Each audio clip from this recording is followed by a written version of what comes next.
Dans cette vidéo, nous allons voir comment créer un exercice de type QCM et comment ensuite l'insérer dans une feuille d'exercice. J'ouvre mon interface de gestion enseignante sur la page d'accueil WIMS.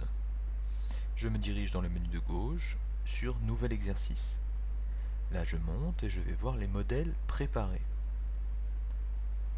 Un certain nombre de modèles sont proposés. Nous allons nous intéresser aux choix multiples.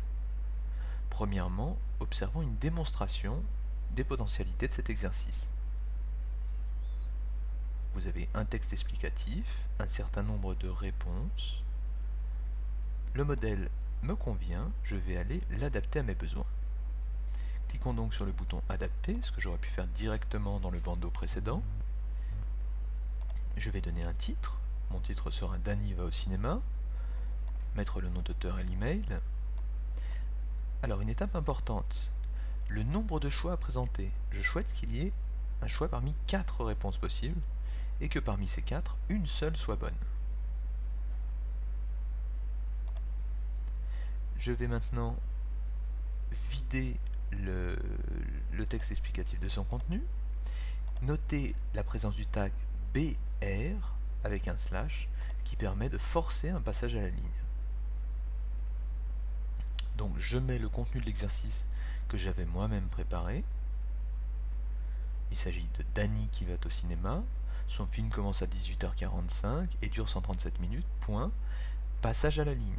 Nouveau passage à la ligne. C'est donc ce tag BR slash qui vous permet de passer à la ligne. L'énoncé se trouve donc tout en haut. J'insère ensuite une par ligne les différentes bonnes réponses et en dessous, ligne par ligne, les différentes mauvaises réponses. Vu mes paramètres, il y aura à chaque fois un affichage de 4 données avec une seule bonne. Testons l'exercice. Je vois effectivement apparaître 4 réponses en dessous de mon énoncé et visiblement, une seule va être bonne. Je note, et c'est voulu, qu'il y a un certain nombre d'erreurs. Choisissez un bonne réponse, ELI avec 2 majuscules. Notez également la présence d'un bouton Insérer les bonnes réponses dans les champs.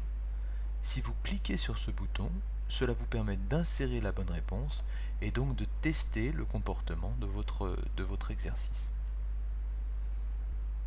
Testons. On m'a donc suggéré que la réponse C était la bonne, compte tenu de l'énoncé, c'est exact. Je vais adapter mon énoncé à nouveau pour pouvoir corriger les différentes erreurs que j'ai pu constater. Alors, il ne s'agit pas de choisir une bonne réponse, mais une bonne réponse, je corrige, ainsi que la double majuscule que j'ai vue dans une des réponses. Lorsque je suis satisfait, je vais dans Envoyer le source. Je pourrai à nouveau tester mon exercice. Imaginons que j'en sois satisfait. L'étape d'après est de mettre cet exercice dans ma classe. L'import est effectué avec succès. Vérifions. Je vois effectivement qu'il y a un exercice dans ma classe, Dany va au cinéma. Un seul pour l'instant. Si je clique sur Au travail, je repars en fait sur une phase de test où je vois ce que donne mon exercice. S'il me convient, je peux décider de l'insérer dans une feuille de travail. Cet écran m'avertit, je ne peux le mettre que dans une feuille de travail non activée. Pour l'instant, je n'en ai pas. Créons-en une. Voici l'écran de création des feuilles de travail. Je remplis les différents champs avant de cliquer sur Créer la feuille.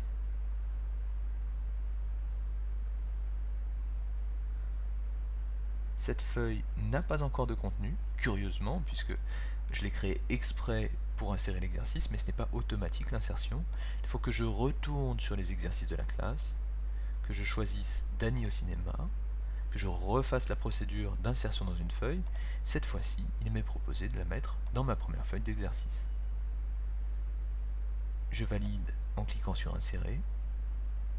On me dit que la ressource Dany au cinéma a été insérée avec succès. Je peux vérifier la feuille et effectivement, sous le titre, je vois que ma feuille comporte un exercice qui est Dany au cinéma.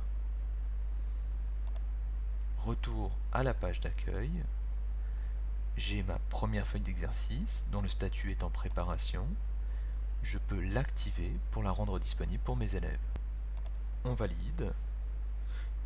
Je vois que désormais ma première feuille est effectivement avec un statut active. Dans cette vidéo, nous avons vu comment créer un exercice de type QCM et le mettre dans une feuille d'exercice.